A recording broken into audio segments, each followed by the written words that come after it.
D'accord, donc là Et c'est là, le on début, est sur le ligne couloir de... d'insertion sur la piste. Ah oui, là on C'est n'est une- pas sur la piste. Voilà. Là, on est maintenant sur la piste. Ah oui, Nous y voilà. À ces endroits-là où effectivement la vitesse est toujours très très élevée.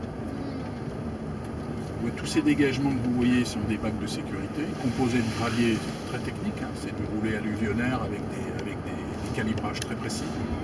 Ils sont RC tous les soirs, c'est-à-dire pour les ameublir, pour qu'ils restent très souples. Tous les soirs, c'est RC. Il y a des déclivité. Ah oui, il y a effectivement du relief. Voilà, il y a des reliefs. On imagine.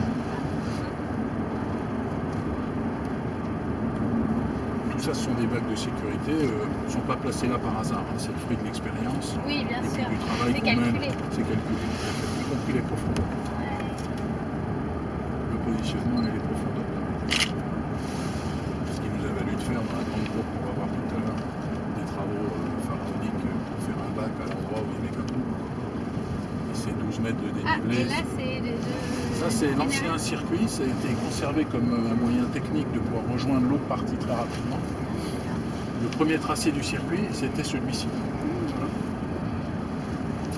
Ici, on arrive sur un endroit que l'on appelle la parabolique. Mais attendez, on parlait tout à l'heure Ah deux, oui, trois fois. on parle. Voilà, vous voyez, c'est... Ah ouais, dis donc là c'est vraiment... Hein, voilà. Faut pas se louper, hein. Non, faut pas se Ah louper. oui, là faut pas se louper, hein. Voilà. Dans ce virage-là, vous voyez, on est à 14% à cet endroit-là. Et puis, vous voyez qu'on monte dans le ciel et on ne voit pas la suite Ouais, de on la voit piste. pas. Oui, c'est dangereux parce qu'on peut Alors, plus on va vite, plus c'est impressionnant. Parce qu'on va découvrir là, on découvre et on sait maintenant, où est le point de braquage, enfin toute la technique pour piloter rapidement. Oui, la protection des commissaires qui sont là, par exemple, oui, on met des grillages, c'est du très solide. Hein. Si jamais il y a une roue qui sort, il faut qu'elle s'arrête, pas qu'elle blesse là.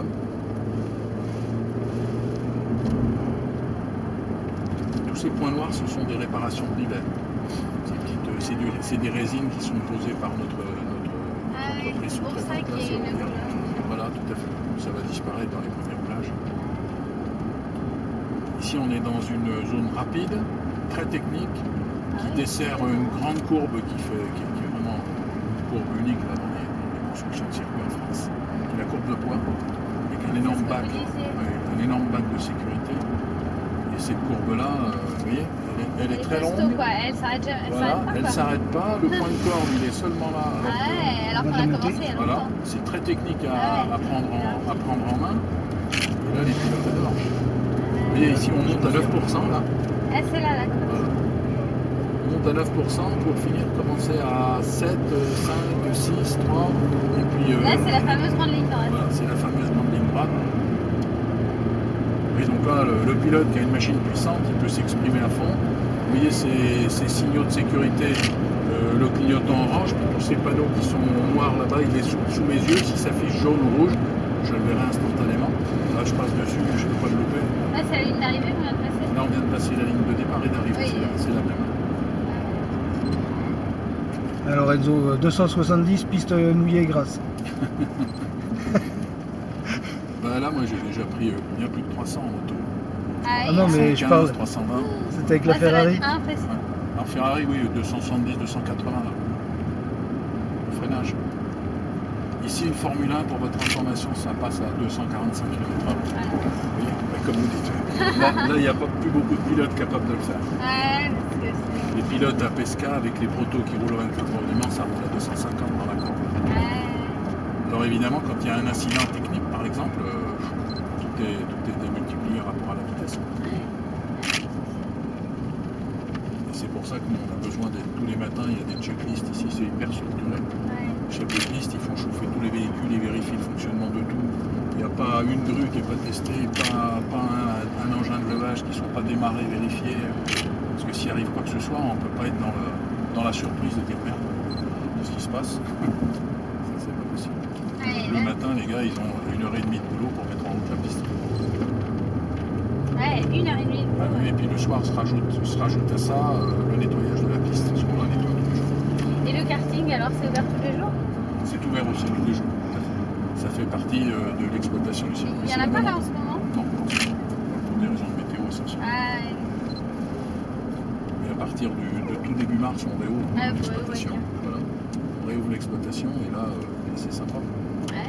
Ça va commencer à être sympa, parce que comme c'est une piste extérieure, il fait un peu frais, il que ça peut être pluvieux à ces périodes où les clients ne sont pas forcément fans. Donc on réouvre à des moments où ça va être la météo plus cool. Ouais. Alors il y a une grosse activité sur le quartier.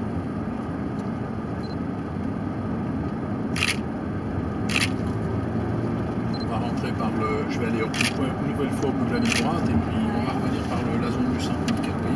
Ça sont des panneaux d'affichage.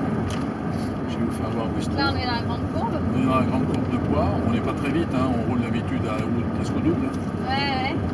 Et là, si toutefois il y avait un incident sur la ligne droite, le premier panneau qui m'informe, il est là. Je ne peux pas le louper. Il passe au rouge, j'en ai un autre sous la passerelle là-bas et encore un autre là-bas, je peux pas. Ici, c'est la voie d'insertion entrée panneau, Ah oui. une voie de ralentissement Ah oui, d'accord. voilà, avec l'obligation d'être quasi au ralenti pour faire le pif-paf pour rentrer au panneau. Ah oui, bah oui. Ici, les anciennes infrastructures qui vont être démontées. Ah, ça va être. Voilà, ça c'est l'ancien, et puis là vous voyez le neuf. Ah oui, là, on voit la différence. Voilà la différence. On n'a pas traité pareil là. Voilà. Là vous avez le centre médical. Et dans ce centre médical là, on a des lits qui sont quand même qui sont quasi très harcelants.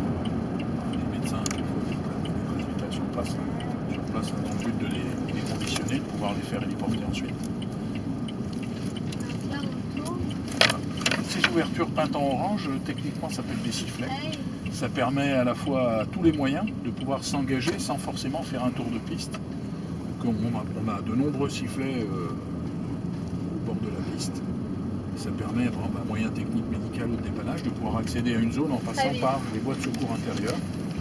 Imaginons que la piste soit bouchée parce qu'il y a deux voitures cassées. Et les moyens de dépannage passent par les voies externes et puis accèdent à la piste par les sifflets. Ici on a les 3 hélistations où les hélicos se posent. Bon, les hélicos de SAMU, les gars, c'est les vrais acrobates, ils sont capables de se poser là. Ah ouais. Et sinon on les laisse se poser. Le sas dans lequel se trouvent les ambulances hors d'eau, hors d'air, avec un sas d'entrée comme au SAMU, et puis là à l'intérieur, tout le dispositif. Et là c'est vide, mais habituellement ici ce parking accueille tout le matériel, les voitures d'intervention, médicales, les ambules, les camions de dépannage. Parce qu'un client, dans le package de services que l'on met à dispo des clients, sont compris bien sûr les moyens de sécurité et les forces d'intervention, mais aussi le dépannage. C'est-à-dire qu'une voiture qui tombe en panne d'essence, on va la chercher avec un camion adapté, on la charge et on la ramène au client. Voilà, donc on a des personnes formées. Et puis le moyen de lutte incendie aussi démarre de là tous les jours. On a un camion incendie comme les pompiers qui est prêt à partir au cas où. C'est une infrastructure